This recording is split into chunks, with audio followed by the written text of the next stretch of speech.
Hello, today I'm going to be running through the new amendments to Approved Document B released in March 2024. The changes will take effect from the 30th of September 2026. Transitional provisions will apply to these amendments, and they entirely revolve around the date of the 30th of September 2026.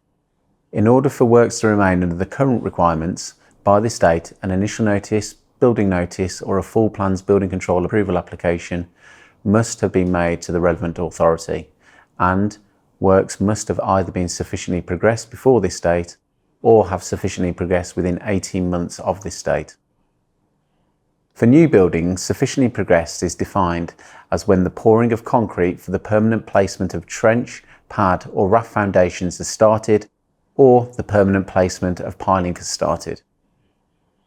For works to existing buildings or material change of use, sufficiently progressed is defined as when the relevant work has started. We would recommend that all new guidance is considered by the design team.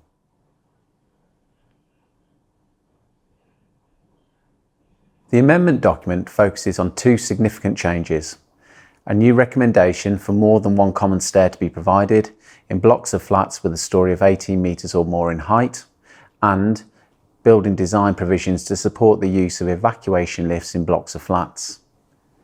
It is worth pointing out at this stage that we have new terminology regarding evacuation lifts. These are evacuation lift lobby. This is defined as an area protected from fire and smoke ingress by fire resisting construction and smoke control measures, providing direct access to an evacuation lift, where a person can wait for a lift service in relative safety while an evacuation is underway. And evacuation shaft. This is a protected shaft containing a protected stairway, an evacuation lift together with its machine room and evacuation lift lobbies. Under the new guidance, flats should be served with more than one common stair if either of the following apply. The flat is on a story that does not meet the criteria for either a single escape route or a small single stair building, or a building has a top story of 18 metres or more in height. This is measured from the lowest external ground level adjacent to the building to the surface of the top floor, but ignoring any rooftop plant areas. There are a few items to be mindful of when there is a requirement for two stairs. Interlocking stairs. These are defined as two interlocking protected stairways providing two separate paths of egress within one protected shaft, or separated protected shafts. These are sometimes referred to as scissor stairs or stack stairs. Interlocking stairs should not be considered as an alternative means of escape. However, it would be acceptable to pass through a protected lobby of one stair to reach an alternative escape stair, so long as a protected lobby does not have access to more than one stair.